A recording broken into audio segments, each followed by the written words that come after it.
A True Picture of Emigration by Rebecca and Edward Burlend, Chapter 5, Part 1 of 3, read by Carolise O'Brien. Towards the end of June, our 3 acres of wheat began to look ripe, and we consequently had to consider how we should reap it. We had no sickles, nor were there any to be had under $1 each. We therefore, self and husband, resolved to go to our friend Mr. B., who lent us 2, for which we were thankful enough, although they were poor ones. As we were returning home, my husband had the misfortune to stumble over a log of wood, and having a sickle in his hand, he pitched upon the edge of it with his knee and cut it severely. We were then a mile from home, and the wound bled profusely. I bound it up with a handkerchief, and after a little faintness he was able to proceed. The next day, on examining the cut, we found it to be more serious than we had imagined. The symptoms were also bad. Instead of being warm and irritable, it was cold and numb. In vain did we apply lotions. It kept growing worse and worse. The following day it began to swell very much, and to be exceedingly painful at a distance from the cut. The pain took away his appetite for food, and the symptoms of the inflammation and fever became readily apparent. My situation requires no comment. I could not but perceive I was likely to lose my dearest earthly friend, and with him all visible means of supporting myself or maintaining my family. I was almost driven to frenzy. Despair began to lay hold of me with its iron sinews. I longed to exchange situations with my husband. There was no one near to assist or encourage me. My eldest child alone manifested any signs of sympathy. The poor boy went up to his father's bed, and with affectionate and childlike simplicity said, "Don't die, father, don't die." Meanwhile, the swelling increased. My husband had taken nothing but a little coffee for 2 days. Here was a crisis. I saw a short time would determine whether I was to be reduced to a situation the most wretched imaginable, or see my husband restored to me again. The latter idea seemed to contain all I had in this world to cling to. I could not give it up. I fomented the swelling with increased diligence, till at length he began to perspire, and his leg to possess its wonted sensibility. A change for the better had evidently taken place, and by degrees all the bad symptoms disappeared. On perceiving this, I felt myself the happiest woman on earth, although my situation was still embarrassing. Our wheat was quite ripe, indeed almost ready to shake, and if not cut soon would be lost. We had no means of hiring reapers, and my husband would not stir out. I was therefore obliged to begin myself. I took my eldest child into the field to assist me, and left the next in age to attend to their father and take care of the youngest, which was still unweaned. I worked as hard as my strength would allow. The weather was intolerably hot, so that I almost melted. In little more than a week, however, we had it all cut down. Meanwhile, my husband had continued to mend, and was now able to leave his bed and sit in a chair, or rather on a stool placed near the wall, to support his back, and made further comfortable with the help of a pillow or 2. The wheat was still unhoused, and exposed to the rays of the burning sun, by which it was in danger of being dried so as to waste on the slightest movement. It was absolutely necessary that it should be gathered together forthwith. Having neither horses nor wagon, we here encountered another difficulty. The work, however, could not be postponed. With a little trouble, I got 2 strong rods, upon which I placed a number of sheaves near one end of them. I then caused my little son to take hold of the lighter end, and in this manner we gathered together the whole of the 3 acres. My partner had by this time so far recovered as to be able to move about with the help of the strong staff or crutch, and thus he came to the door to show me how to place the sheaves in forming the stack. The reader may probably suppose I am endeavoring to magnify my own labors, when I tell him I reaped, carried home, and stacked our whole crop of wheat, consisting, as before stated, of 3 acres, with no other assistance than that of my little boy under 10 years of age. My statements are nevertheless uncolored facts, and what renders them still less credible, the work was performed in addition to the attendance necessary required by my young family and sick husband, and during the hottest part of the year, in a climate notorious for excessive heat. I would not be understood to represent the climate of Illinois as greatly prejudicial to the health of English immigrants. My health had hitherto been much better than in England, a circumstance which I attribute in part to the beneficial effects of the voyage, but still more to the difference in the state of the atmosphere between America and England. The reader must know that previous to leaving this country I was slightly affected with asthmatic symptoms, which entirely left me for a number of years after my arrival in America. A dry air is always allowed to be favorable to persons troubled with the above disease, and it is no less notorious that the atmosphere of England is comparatively moist and humid, its insular situation being probably a principal cause. Physical causes, however, I pretend not to understand. I merely refer to them because they seem to bear upon the facts I have to narrate, and because I deem it necessary to be precise and perspicuous on a subject of such importance to the immigrant as of the climate of the country to which his capabilities may be invited. The atmosphere of Illinois, then, is much drier than that of the British Islands. This is apparent from the comparatively few rainy days that occur in that country. In summer the droughts are excessive and long, from which the corn crops sometimes suffer severely, and in winter, during the 2 coldest months, scarcely any rain falls. Spring and autumn are often very rainy, but even then, the number of fine days is not less than those in England during the same season. When it does rain, it falls in torrents, and is generally accompanied with thunder and lightning, as before stated, a circumstance which corroborates the statements above named relative to the dryness of the air. A continental situation like that of Illinois must necessarily be affected with greater extremes of heat and cold than a country surrounded by water like Britain.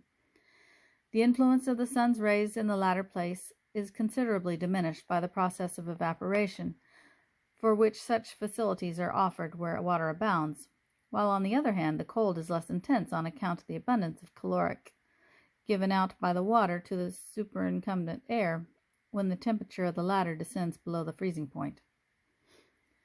The striking distance between the climates of America and England, therefore, is, that the extremes of heat and cold are considerably greater in that country than in this. Hence tobacco and cotton may be cultivated with success, though the climate in Illinois is scarcely hot enough for the latter. Every farmer, however, cultivates tobacco for his own use, in the same manner as the peasants in this country grow cabbages and potatoes. It is sown in beds like onions at the spring of the year, and though all of the seeds apparently the slowest to manifest the vegetative principles, when it has begun to put forth its leaves, it grows with unaccountable rapidity. At this period of growth, it is much infested with a species of green caterpillar of an enormous size, from whose ravages the plants require to be daily protected, or they would shortly disappear. When ripe, its appearance is very much like that of rhubarb, cultivated in our cottage gardens in England after it has seeded, only the leaves of the tobacco plant are larger and not so heavy. In this state they are cut and dried in the sun a day or two, and afterwards gathered together to cause them to sweat, which gives them that peculiar fragrance common to tobacco. As a further illustration of the temperature of the climate, it may be remarked that melons, pumpkins, cucumbers, and peaches ripen early without any assistance from art. The woods abound with wild plum trees, for which the climate is nevertheless too hot, as they frequently wither on the trees before they are fully ripe, and are eaten by pigs or remain to decay and fertilize the ground. Grapes, strawberries, and raspberries likewise grow wild in great abundance. The settlers gather them near their houses in order to make wine of them, but there are thousands of bushels left to decay where they grew, after birds and insects have devoured as many of them as they choose. The raspberries are of a different species from those grown in England. The bushes themselves are quite similar in appearance, and the flavor of the fruit not much different, but when the berries are ripe they are quite black like the fruit of the bramble. Of all the fruits that are met with in the woods, nuts are the most plentiful. Hazels and filberts are found in all directions. During the first 2 years of our residence in that country, my children gathered bushels of them, and even recently I have often been surprised that no bad consequences have ensued from the quantities they have eaten. There are 2 different kinds of walnut, termed the black and the white walnut, and indeed the hickory is considered as belonging to the same genus, but its fruit is different. Notwithstanding the beauty and luxuriance of the vegetable productions of Illinois, the summary account here given by a mere sketch, the animal kingdom is still more remarkable for numbers and variety. The naturalist must not search for entertainment in the description about to be given. As a common and unscientific observer, I saw and admired them, and as such alone I am able to describe them. America is certainly and emphatically the country for the feathered tribe.